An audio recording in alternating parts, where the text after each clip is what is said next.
Welcome to SportsBeat KC, the Kansas City Star sports podcast. It's Wednesday, April 13th, and I'm Blair Kirchhoff. Today we're going to hear from two basketball coaches new to the area, Dionnah Jackson-Durrett and Charlton C.Y. Young. Jackson-Durrett was introduced as UMKC's new head coach on Tuesday. She arrives in Kansas City from Texas, where she was the Longhorns' associate head coach. She's a native of St. Louis who played collegiately at Oklahoma and has worked her way up the ladder. UMKC is her first head coaching job. We'll hear Jackson-Durrett from her introductory news conference, where she laid out her vision and priorities for the program that's had success over the past couple of seasons. After a break, we'll hear from Young, Missouri's new associate head coach under Dennis Gates. It's not often a news conference is called to introduce an assistant coach, but Young is the exception. He comes from Florida State, where he worked for 6 seasons with Gates. That Seminoles staff under Leonard Hamilton produced 3 of the 4 best seasons in program history. Young remained in Tallahassee after Gates became the head coach at Cleveland State, and the pair are now reunited in Columbia. Early in the news conference, you'll hear Young refer to his wife, a former basketball star. Carolyn was an SEC Player of the Year at Auburn and played on the U.S. Olympic team. At the end of Young's appearance, you'll hear him discuss lessons learned from his head coaching experience at Georgia Southern, where he had once been a standout player. It was good stuff, an honest assessment of why it ultimately didn't work out. Okay, let's get started. First, you'll hear from new UMKC coach Dionnah Jackson-Durrett, and then after a break, Charlton C.Y. Young of Mizzou. Whew. It sounds so different to hear head coach in front of your name. I'm so excited to be here, you guys. I cannot express my gratitude enough for everybody being here this morning. This is a great day for my family, and we are really excited to be a part of the Rue family. And I got it right, okay? Rue's up. First and foremost, I would like to thank God for ordering my steps, for guiding me and blessing me continuously. I have always waited on God to move me to my next venture. This was no different. His timing is always perfect. His grace is always perfect. I would like to thank my family for being here today and always. They are the strength behind the person you see here today. My husband, John, with his constant support and his ability to ride on whatever roller coaster we're on. My 4-year-old daughter, Layla, who's my 100% why. Being her mother is my greatest accomplishment. It has challenged me in ways that have made me a better person, a better wife, a better mother, daughter, sister, friend, and coach. I want to thank my mother, Barbara, and my sister, LaTanya, who have been my rock since day one.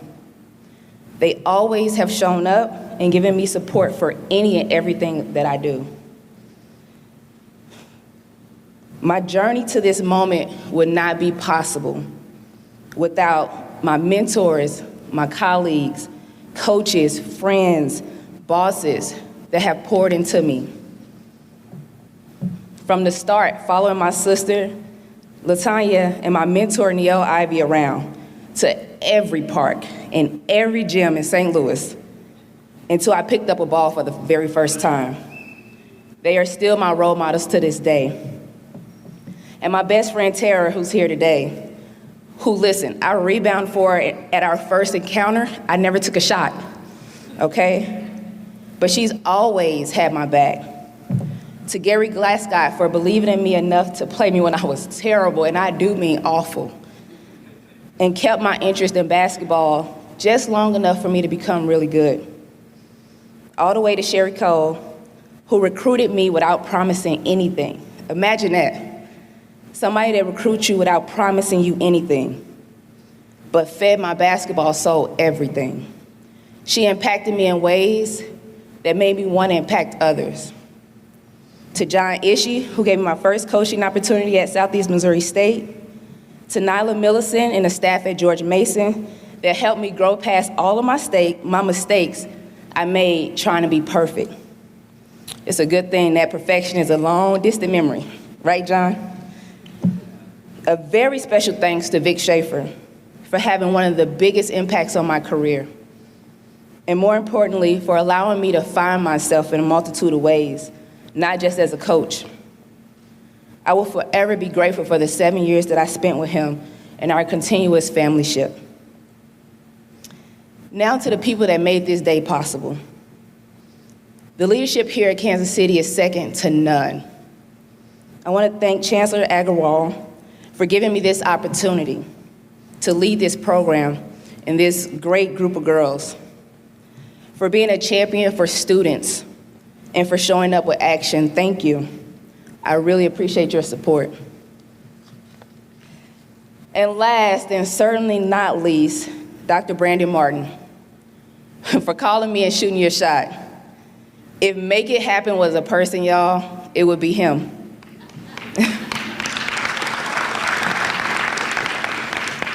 I appreciate the realness and transparency that he possesses.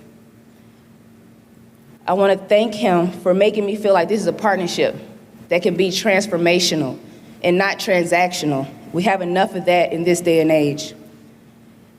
Thank you for calling my family and including them and caring about their thoughts and opinions, because they are everything to me.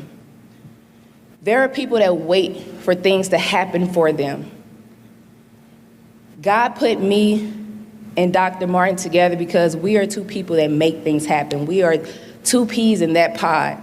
So I thank you for your support. To my coaching staff who's taken on this challenge with me, who said yes to this journey, I would like to thank Paul Fessler and his family, along with Jessica Grayson, both whom are my associate head coaches, Sandra Abston and her family, her lovely daughter, Savannah, around here somewhere. I want to thank them, and Jasmine Holmes, my director of basketball operations. The first thing I did was build a staff that possesses high character, work ethic, and energy that could see my vision, but more importantly, that was good for this team. You need good people around you, and so I thank you guys for being all in. So speaking of vision, right? I'm sure you're all down to know what my vision is for this program. It's simple. I want to build a tradition of champions. Easy to say, hard work to do. And I understand that. Everybody wants to be a champion. Every fan wants their team to win a championship. It's no easy task, but I do believe with these three pillars, it will be the secret to our success. First, respect, self-respect. Respect for what you represent, which is this university, this community, this program, and the name on the front of your jersey and the back of your jersey. Also, respect for the game. What you choose to put into this game is what you get out of this game. Secondly, it's discipline. Establish what you want, establish your goals, then create and build habits that you consistently practice to help you meet those goals. Third is competitiveness. That's mine. You gotta have a fire in your belly that drives you to be the best at everything in the classroom, to be a good citizen, to be the best citizen, to be a great person. I'm a competitor. I think I was telling my staff last week, I wanna beat you walking to the car. I wanna beat you at everything. Ask my 4-year-old, she don't get no breaks. I block her shots too. The consistent competitive mentality is what gets you to the winning mentality and then to the champion's mentality. And that's why I'm here, because I bring that mentality. My staff and I are committed to transforming this program with these three pillars and adding on to the success that has already happened here. I've been a part of a lot of successful teams, and they have had those three qualities. It's the consistency and the accountability that have made us successful. So in everything that we do and all the work that we put forward, we will keep these three pillars in mind. The most important thing that I want to leave here with you today is that this is your team. In order for us to continue to grow this game of basketball for young women, you have to know the players in the game. You have to feel connected to them.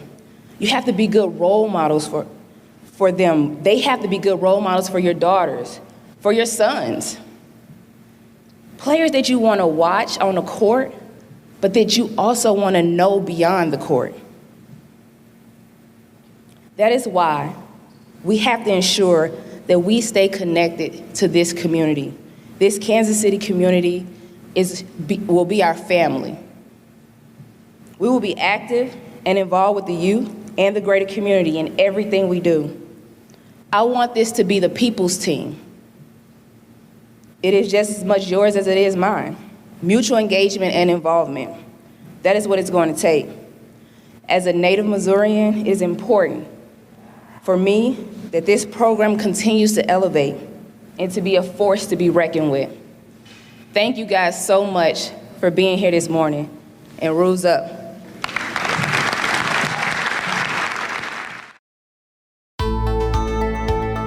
Hey, it's Blair.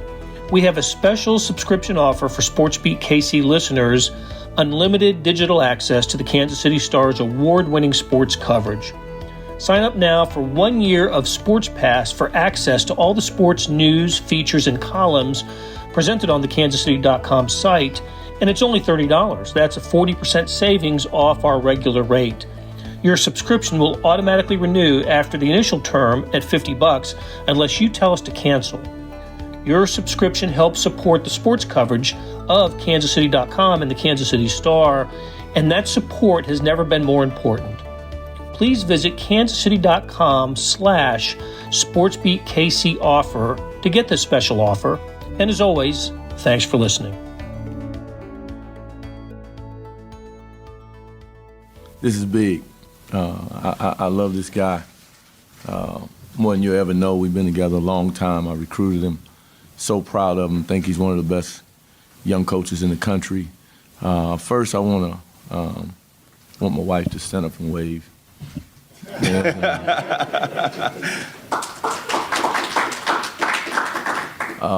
That's the head coach and CEO of our house.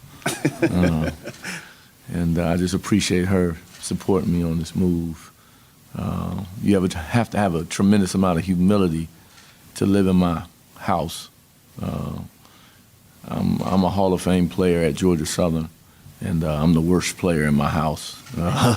My wife played in the Olympics and played in the WNBA and played in Europe. So I have 2 daughters, one at Carolina and one that just signed with Auburn, and they let me have it all the time. So, but we're very proud. We're very happy to be here. How do I start? First of all, I know you guys are professional press conference guys. So I'm going to ask you guys, what is the perfect length of a press conference? 10 minutes, 15 minutes? Well, we need to get this done in. I want to start off on a good foot. Like, 15 minutes. Somebody got a clock on 15 minutes. I'm going to stay within 15. I want to say thank you to Desiree Francois. Thank you to President Choi. Really happy to be a part of Missouri basketball. Gotta be thankful to Leonard Hamilton, who blessed this, we think is the best head coach and CEO in the country. Thank you to Florida State, the Florida State community, our family and friends there. That community embraced us and allowed us to raise our children there. But I just couldn't pass up on an opportunity to come to what I think is one of the better basketball schools in the country. I'm from the 1900s. I'm pre-internet. First big-time recruit I was involved with was 1994, Moochie Norris. I had a pager on. And I'm a basketball junkie. And so I've always been in love with Mizzou basketball. Yeah, I started to really impress you guys and come in with a Band-Aid under my eye like Derek Cheeverson back in the day. But when I think of Mizzou basketball, I think about Derek Cheeverson and Lee Coward and Anthony Peeler and Doug Smith, the Sun Vols. We used to watch them on cable TV when I was a little boy in Miami. I remember all of South Florida becoming Mizzou fans when Keon Dooling and Clarence Gilbert came to Mizzou. So I understand the basketball tradition here, and I understand the potential of this place, and I love being involved with a program where basketball is top priority. From a program building standpoint, I believe in Dennis Gates. I believe in the staff that we're putting together. We want to turn this into a consistent national contender. And I begged my wife to let me come down and join Dennis because I knew what we could do. You judge people on consistent behavior, not what they say, but what they do. Dennis is a winner. He's won all his life. I've been a winner. I've won all my life. I know sometimes when you can misconstrue a young coach for not being experienced. That's a terrible misconception. I was in the film room 2, 3 in the morning a lot of nights with this young man constructing game plans to bring down the biggest basketball powerhouses in the country. Duke, North Carolina, Virginia. And when you go in the trenches with somebody and you have that kind of success and you stare Roy Williams face to face and Coach K's face to face and Tony Bennett face to face, which is a scary thing. But you have success, you have a tremendous amount of confidence. You have a tremendous amount of confidence. So at Florida State, we're 6 seasons? Yep. 6 seasons, 3 straight Sweet 16s, an Elite 8, an ACC championship, a ton of NBA picks, 28, 29 straight ACC wins at home, 85-5 at home over that time in what some people arguably say is the best league in the country, because I think the SEC might have taken that over now. You don't want to come off as arrogant, but you're definitely confident because you've done it before. And I also look at Dennis, and sometimes I get emotional about him, and I see the comments, you hire a coach from Cleveland State. And if you know anything about basketball, you know some of the greatest coaches in the history of the game started at the low to mid-major level cutting their teeth. Billy Donovan started at Marshall. Turned out pretty good, didn't it? Bruce Pearl started in Milwaukee, Wisconsin. The fundamentals are the fundamentals, and they translate all the way up. So if you have the ability to put together a good fundamental defense, a good fundamental offense, a good fundamental transition D, a good fundamental out-of-bounds D, those things will translate into championships no matter what level you cut your teeth. So you judge people on consistent behavior, not what they say, but what they do. And we feel really good about what we can do to get this program to the next level. So anybody got the watch on? Perfect. We'll go ahead and open it up to questions. Gabe? For both of you guys, Gabe Dionnah with Mizzou.com. Can you give us an idea how this came together? I mean, was this a thing where you guys have talked about for a long time? If one of you becomes a high major head coach, the other one's going with him, or how's that work? Well, I'll say this. Whenever you can be in the dungeon, right, shoulder to shoulder, side by side, some things don't really need to be said. It's ultimately the success that you've had, but also the protection that you have for one another, whether it's on the recruiting trail, whether it's in this profession and this opportunity now, is just simple. I need you, Coach Young. But I said that to CJ first. I had to get her approval, but ultimately the amount of respect that I have for Coach Young is unbelievable. I've had an opportunity to see him work, see him recruit, but also see how intelligent of a basketball coach he is. Whether it's offensive side of the ball, defensive side of the ball, but more importantly, the relationship he has with the student athletes. I was a student athlete that he recruited. I was recruited as a top 100 recruit to Northeastern in Boston. And committed. Till I messed up and took him to the football game. I said they have no bleachers here. But, you know, some things really don't need to be said. It's all about actions and that consistent relationship that we've had, the respect that we've had for each other. You know, he's more than overqualified to be an associate head coach in the SEC. And I really mean that. I will say this, and I don't know, to answer your question, if I'd have got a Power 5 head coaching job first, yes, he'd have been hired. But I think there are 5 components to being a head coach and CEO. I think, number 1, you got to be a culture builder. Number 2, you need to be a team builder. Number 3, you need to be one heck of a recruiter. 4, you need to be a heck of a coach.